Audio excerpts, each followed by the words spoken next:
আল্লাহু আকবার। আলহামদুলিল্লাহ, আমরা অবশেষে নীলগিরিতে এসে পৌঁছাইছি। এইটা হলো 0 পয়েন্ট নীলগিরি, আর এখান থেকে থামছি 33 কিলো। সেখানে যাবো এরপর নেক্সট পয়েন্ট, সেখান থেকে আলীকদম। এই নীলগিরি প্রবেশ পথ, এত ভিড় দেখে আমরা চলে যাচ্ছি। শুধু টিকিট কাটার ভিড় দেখেন। নীলগিরি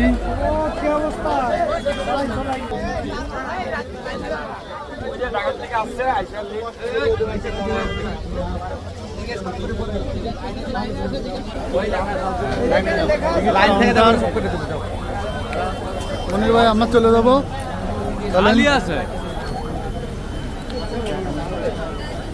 চলেন, নিজের তো ছবি তুলুন। ঠিক আছে,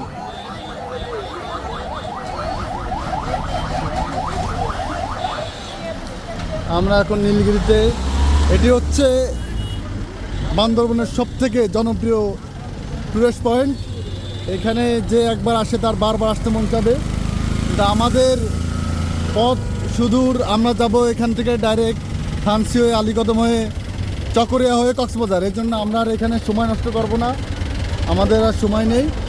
আমরা এই যে দেখতেছেন, আমরা এখন নীলগিরিতে। এই যে নীলগিরির প্রবেশ পথ। এসব ভাইরা দাঁড়ান, একই জিনিস। ছবি তোলা হয়ে গেছে, আসেন। ওই জায়গায় সময় নষ্ট করবো না।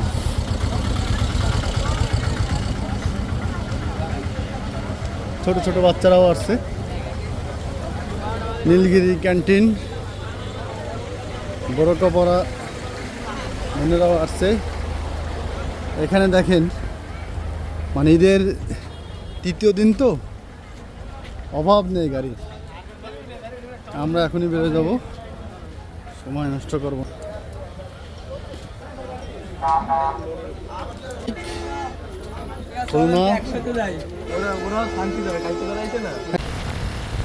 এটা হচ্ছে প্রায় সর্বোচ্চ কাছাকাছি বাংলাদেশে। মেঘের যে স্তর তার থেকে অন্য উপরে আছে। 1700-1800 ফিট হলো মেঘের স্তর, আমরা প্রায় 4000 ফিট উপরে আছি। তাও বাংলাদেশে, অবিশ্বাস্য না? ভাবতেই কেমন লাগে। আসলে আল্লাহ তাআলার যে কি সৃষ্টি, কত সুন্দর। এরকম পরিবেশে যদি আপনারা কখনো না আসেন তাহলে বুঝতে পারবেন না। আমরা কিন্তু প্রচুর রোদ এখানে, কিন্তু তারপরও আমাদের ঠান্ডা লাগবে। ঠান্ডা লাগার কারণ হচ্ছে আমরা এখানে মেঘের উপরে, এই জন্য ঠান্ডা লাগতেছে, অনেক উপরে আছি। সামনে রয়েছে আমাদের মনির ভাই, তার এইসব ভালো লাগে না, তার তা ভালো লাগে, তা আমি আর মুখে আনবো না।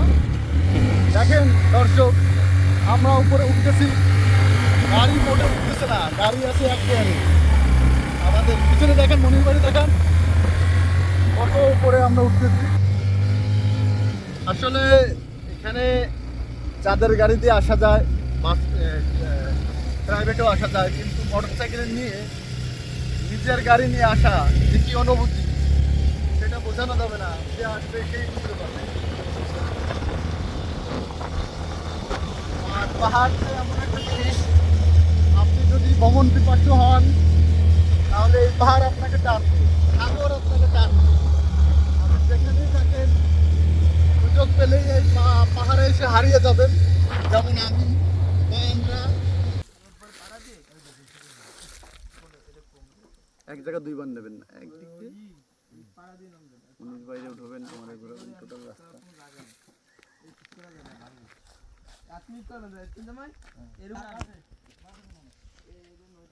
আমরা যখন নিচের থেকে আসতেছিলাম, প্রথম পাহাড় যখন ফেনীর পর থেকে খাগড়াছড়ি শুরু হয়েছিল, তখন যে পাহাড়গুলো দেখছিলাম, তখন আমি আমাদের সবাইকে বলছিলাম, যখন আমরা নীলগিরি বা থানসি যাব, তখন ওই পাহাড়গুলো মনে হবে ছোট ছোট বাচ্চার মতন, ছোট ছোট মনে হবে। ঠিক একটু দেখান যে কত নিচে যে পাহাড়গুলো আমরা দেখে আসছি, সেগুলো মনে হচ্ছে ছোট ছোট পাহাড়।